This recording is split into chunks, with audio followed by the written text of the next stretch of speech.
بسم اللہ الرحمن الرحیم۔ بسم اللہ الرحمن الرحیم۔ عزیز طلبہ کرام، سورہ فاتح کی تشریح الحمدللہ رب العالمین یہ اس میں گزر چکی ہے۔ آج کے سبق میں الرحمن الرحیم کے ماقبل سے ربط اور اس کی مختصر تشریح اور لفظ اللہ کے بارے میں کچھ تحقیق آپ کے سامنے پیش کی جا رہی ہے۔ تو لفظ اللہ کے بارے میں دو قول مفسرین کے، اکثر مفسرین کہتے ہیں کہ یہ علم ہے، یعنی نام ہے، لذات واجب الوجود المستجمع لجمیع صفات الکمال، اس ذات کا جو واجب الوجود ہے، جس کا وجود ضروری ہے اور جو تمام صفات کمال کا جامع ہے، تو یہ علم ہے۔ لیکن بعض مفسرین کہتے ہیں کہ یہ وصف ہے اور یہ مشتق ہے الہ سے، کیونکہ لفظ عربی ہے اور عربی ہونے کا تقاضا یہ ہے کہ اس میں اشتقاق ہوتا ہے، اس کی کوئی نہ کوئی اثر ہوتی۔ یہ قول جو ہے امام خلیل سیبویہ اور اکثر اصولیین اور فقہا کا ہے،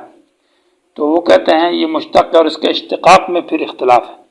بعض رات کہتے ہیں کہ یہ الہ یا لہو با فتحہ سے عین کے فتح کے ساتھ اس سے مشتق بمعنی عبادہ کا ہے، تو عبد یعبد عبادت، الہ کا معنی وہ الہ بمعنی عبادت کے ہوگا، اور چونکہ الہ مصدر ہے تو بمعنی معبود کے ہے۔ لا الہ نہیں ہے کوئی معبود برحق یعنی حقدار بندگی کا الا اللہ سوائے اللہ کے۔ بعض کہتے ہیں کہ نہیں، یہ الہ تو الہ یا لہو با فتحہ سمع سے، الہ تو الہ فلان ای سکن تو الیہ، میں نے فلاں سے سکون حاصل کیا۔ تو اللہ کو اللہ اس لیے کہتے ہیں کہ وہ ذات جس کی طرف لوگ تمام مخلوق اس سے اطمینان اور سکون حاصل کرتی ہے۔ قرآن نے کہا الا بذکر اللہ تطمئن القلوب، خبردار اللہ کی یاد سے دلوں کو سکون ملتا ہے۔ بعض نے کہا کہ یہ الہ تو الہی بمعنی ای فزع تو الہی کے معنی میں ہے، میں نے اس کی طرف فریاد کی، عاجزی کی۔ تو اللہ کو اللہ اس لیے کہتے ہیں کہ اللہ وہ ذات ہے، یفزع الخلق خلائق الیہ عند کل شدت، ہر مصیبت اور تکلیف میں مخلوق اللہ کے سامنے فریاد اور عاجزی کرتی ہے۔ وهو المجیر لجمیع الخلائق من کل المضار، اور وہ تمام مخلوق کو نجات دیتا ہے ہر تکلیف میں اور مصیبت میں۔ وَهُوَ يُجِيرُ وَلَا يُجَارُ عَلَيْهِ، سورہ مومنون کے اندر ہے کہ وہی پناہ دینے والا ہے، اس کے خلاف کوئی پناہ نہیں دے سکتا۔ تو الہ وہ ذات ہے جس سے پناہ حاصل کی جائے مشکلات میں اور تکلیفات۔ بعض نے کہا یہ لاہ یلیہو سے مشتق ہے، با یبیو با اجوف یہی ہے، بمعنی احتجبا اور ارتفاع کے معنی چھپ جانا اور بلند ہو جانا۔ تو اللہ وہ ذات ہے جو محجوب ہے، معنی یہ ہے کہ چھپا ہوا ادراک البصائر، عقلوں کے اور نظروں کے ادراک اس کو نہیں کر سکتی، اور وہ مرتفع شان ہے، ہر چیز سے بلند ہے۔ بعض نے کہا یہ ولہا سے مشتق ہے، واوی مثال واوی ہے، ولہا یولہو بمعنی تحیر، حیرانگی کے اور ذہاب العقل، عقل کے چلے جانے کے۔ اللہ وہ ذات ہے جس میں عقل حیران ہے، اس کا ادراک اس کی ذات میں اور اس کی صفات میں۔ بعض نے کہا کہ الہ الفصیل بامہ سے مشتق ہے، الہ الفصیل، فصیل بچے کو کہتے ہیں، بکری کا یا بیل کے گائے کا بچہ جب وہ ماں کی طرف چیخ لگا ہے، تو الہ کا معنی وہ ذات جس کی طرف چیخ لگائی جاتی ہے مشکلات میں اور مصائب میں۔ مولانا علامہ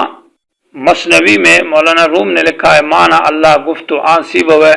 یولہون فی الحوائج ہم لدی، کہ یولہون معنی جو عاجزی کرتے ہیں مصائب میں مشکلات میں اللہ کے سامنے، تو اللہ وہ ذات ہے۔ یہ لفظ اللہ کی تحقیق تھی۔ لفظ الرحمن الرحیم جو ہے یہ صفت ثانیہ ہے الحمدللہ کے لیے، اور اس کو والرحمن الرحیم عطف کے ساتھ ذکر نہیں کیا، اس لیے کہ عطف غیر مستقل اور تابع ہوتا ہے۔ تو الرحمن الرحیم کو بغیر عطف کے صفت کے طور پر ذکر کر کے یہ بتایا کہ یہ دلیل ثانی ہے الحمدللہ جو دعویٰ ہے۔ معنی یہ ہے کہ انعامات عامہ اور انعامات خاصہ، الرحمن معنی عام نعمتیں دینے والا اور الرحیم خاص نعمتیں دینے والا اللہ ہے، اس لیے حمد بھی اللہ کے لیے ہے۔ باقی رحمان الرحیم کی تفسیر قرآن کے تفسیر کے انداز سے وہ سورہ رحمان کے اندر ہے، تو چونکہ ہر آیت کا ایک ربط اور عنوان ہوتا ہے، تو الرحمن الرحیم کا ماقبل سے ربط کیا ہے۔ سوال یہاں یہ پیدا ہوتا ہے، تو جواب یہ ہے کہ جب اللہ تبارک و تعالیٰ نے کہا کہ رب العالمین، اللہ تعالیٰ مخلوق کو پیدا کرنے والا ہے اور ان کے لیے تربیت کے اسباب کو بھی اللہ نے پیدا کیا ہے، تو وہاں پیدا ہوتا ہے کہ تقسیم کرنے والا کوئی اور ہوگا، اللہ تعالیٰ نہیں ہے۔ تو اس وہم کو ختم کرنے کے لیے اللہ تبارک و تعالیٰ نے فرمایا نہیں، الرحمن انعامات کو پیدا بھی وہ کرتا ہے اور تقسیم بھی وہ کرتا ہے، اور عام نعمتیں بھی وہ دیتا ہے اور خصوصی نعمتیں بھی اللہ دیتا ہے۔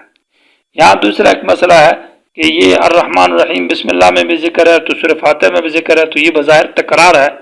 تو بعض حضرات علامہ بیضاوی رحمہ اللہ نے جواب دیا ہے کہ تکرار نہیں ہے، اس لیے کہ سورہ بسم اللہ وہ جز نہیں ہے، سورہ فاتحہ کا وہ الگ ہے، لیکن یہ جواب کافی نہیں ہے، کیونکہ بسم اللہ تو سورہ فاتحہ کے شروع میں منزل ہے اور بظاہر تکرار نظر آ رہا ہے۔ تو تحقیقی جواب یہ ہے کہ جو ابھی ماقبل میں گزرا ہے کہ یہ اس سوال کا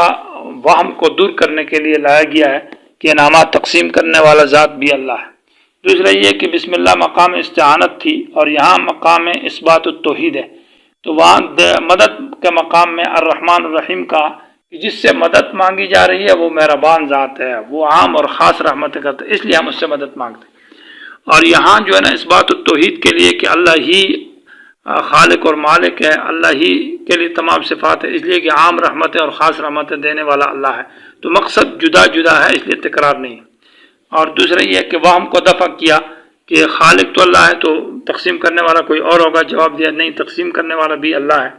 تیسرا مقصد فائدہ یہ ہے کہ بسم اللہ میں جب لفظ اللہ کا ذکر ہوا تو لفظ اللہ کے اندر ہیبت ہے، رعب ہے، تو انسان میں خوف اور ڈر پیدا ہوتا ہے،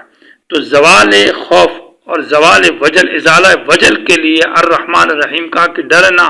وہ تو بہت بڑا مہربان ہے، وہ تو عام رحمتیں دیتا ہے، وہ خاص انعامات بھی دیتا ہے۔ اور الحمدللہ جب کہا یہاں پر تو رب العالمین کا، تو اس سے امید پیدا ہوتی ہے کہ وہ اللہ کائنات کا پیدا کرنے والا ہے، مخلوقات کو پیدا کرنے والا ہے، ان کی تربیت کرنے والا ہے، تو امید پیدا ہوتی ہے اللہ تعالیٰ سے کہ اللہ دے گا۔ تو تاکیدی امید کے لیے کہ امید مضبوط ہو جائے، کہا کہ صرف خالق نہیں ہے، صرف مالک نہیں ہے، بلکہ الرحمن الرحیم وہ داتا بھی ہے اور دیتا بھی، عام نعمتیں ہیں، بڑی نعمتیں اور چھوٹی نعمتیں، عموماً اور خصوصاً۔ تو گویا کہ بسم اللہ میں ازالہ وجل کے لیے الرحمن الرحیم کہا، اور یہاں پر تاکید الرجا کے لیے الرحمن الرحیم کہا ہے، اس لیے دونوں جگہ میں فرق ہے۔ سورت جس طرح سورہ بسم اللہ کے شروع میں لفظ قل یقول مقدر ہے، اسی طرح الحمدللہ کے شروع میں بھی لفظ قل یقول مقدر ہے، تو اس میں یہ ہے کہ قولو کہو کہ الحمدللہ تمام صفات کارسازی مشکل کشائی اللہ ہی کے لیے ہے، اور رب العالمین جو تمام جہانوں کا پالنے والا اور پیدا کرنے والا ہے، الرحمن جو عام رحمتیں دینے والا، الرحیم جو خاص رحمتیں دینے والا ہے، وہ اس طرح معنی اس کا سمجھ میں آئے گا۔